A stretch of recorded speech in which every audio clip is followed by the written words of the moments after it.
Well, I can tell you that I have not learned to relax in the past week, but I have accomplished much. I booked my one-way flight to Barcelona in January. It was about $330 because I had to pay $100 extra for a checked bag. It was going to be $80 just to check a bag, and it was an extra $20 for like a meal and something else. So I thought, I've got, I think, 2 bags and a personal item I'm going to bring with me. So I'm going to need to pay that extra money. I did add a task to my calendar for the end of the year to make sure I buy an outgoing flight for Spain, because I know there's a chance they may ask me to prove that I am moving on. So I want to make sure I have that, and then I can always get a refund if I need to. I've booked my Airbnb, as you may have seen in my excited video the other day. The Airbnb is in Barcelona. It's downtown. I will be staying with this guy who has a little dog, and I think his mom lives with him too. I really want to learn Spanish before I go, but I don't think that's going to be possible. I think I'm going to really need to be immersed there.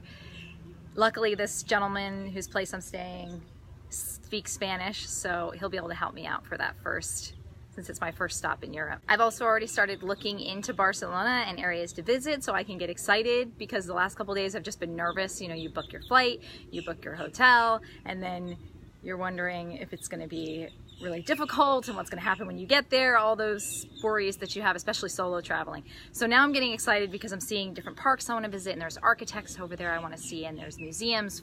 The Picasso Museum is there. There's a million things I'm going to want to do, so I'm definitely getting excited now. I received my last paycheck this week, so I'm officially on my own, and I was able to use that to pay some leftover bills that I had, so I should be good to go of just being able to plot my budget now for traveling. I did visit a tax professional this week as well. It cost me $150, but I think it was worth it. I received some good information, and I'll be posting some of it here, which will hopefully help others who are trying to start their own business and want to figure out what goes on with the foreign earned income exemption, which for me actually won't work since I'll be moving around so much, but can work for people who are going to stay in one place. We'll talk more about that later though. And all kinds of other details around when you have to pay your taxes and what kind of business you should set up.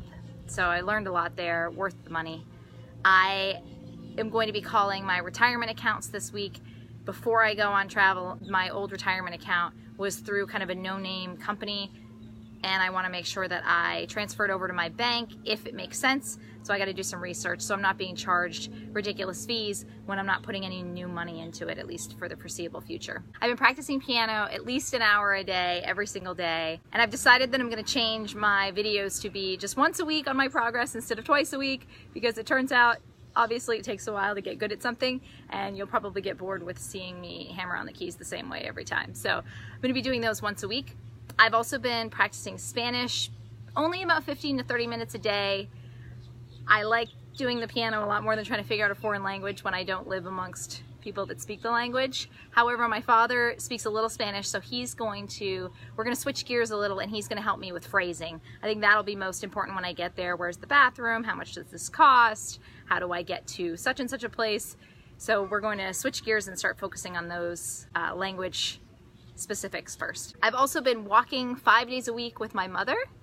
We're going about 3.5 miles. I'm trying to help her get fit, trying to cook healthy meals. Along with that, I'm running on my own 3 days a week in the evenings, when it's a little bit cooler here in Florida. This week I also recorded and posted 4 videos on my YouTube channel. I'm trying to make sure that I'm putting out a lot of content and I'm promoting it on social media. So I did a video on my piano this week.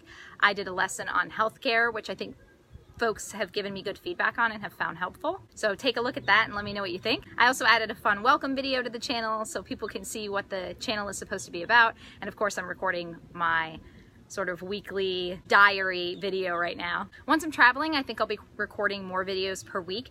I'll still do a lesson each week, hopefully. I'll still do this travel diary, and I will still keep up with my piano. But I think I'll be adding in videos about different places I visit. So I'm hoping to put some things together on locations I visit, as well as specific tourist sites or areas that I think are really cool. But we'll see what I have time for and how that all works out. And finally, the topic for this video, keeping up with social media is a challenge, and I'm working to figure that out. I have been setting up schedules on when to post on Instagram and Twitter. I've been putting that in my calendar so that I remember to put things up there. I did a lot of research on hashtagging this week because the best way to promote yourself is to put appropriate hashtags. I also made a list of where I should post each type of video. So the lessons I create, I try to post on digital nomad places because I think it'll be beneficial to folks that are doing the same thing I'm doing. I don't post it so much on the solo traveler unless it's travel insurance or related to something like that. And of course I post it up on LinkedIn in case someone else wants to quit their job and do the same thing. But trying to keep track of all that, I've been making lists and making sure I'm organized there. But other things that I'm looking at regarding social media is my Facebook page. I have not promoted it at all. There's a few people who've liked it, so thanks for that. However, I'm trying to figure out the best way to use it because there's a whole bunch of options that I haven't even tried to figure out yet. And I want to make sure I use it to promote the YouTube channel and keep people up to date. I'm thinking, since I'm going to be posting 3 videos a week right now and then more, I may want to switch and ask people to like my Facebook channel if they care about the videos. That way I don't, destroy my social network by posting videos constantly. I also think that I'm figuring out Instagram at least a little bit. I'm getting the hashtagging down, getting more followers.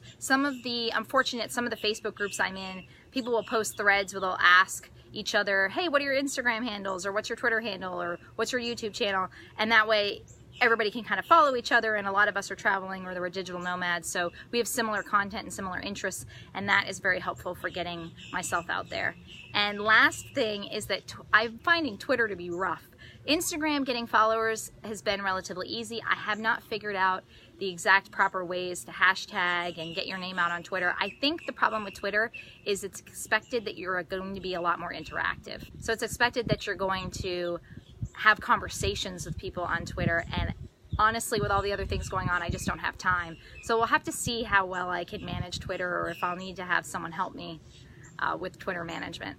But that's it for this week. I'm having a good time. It is warm in Florida. I am sweating a little bit standing out here, but I'm loving hanging out with my parents, getting fit, spending time, and being able to focus on building my YouTube channel and adding content. Hopefully it's beneficial to folks and you find me slightly entertaining enough to take your mind off of work for a few minutes a day. And I hope you'll stay tuned.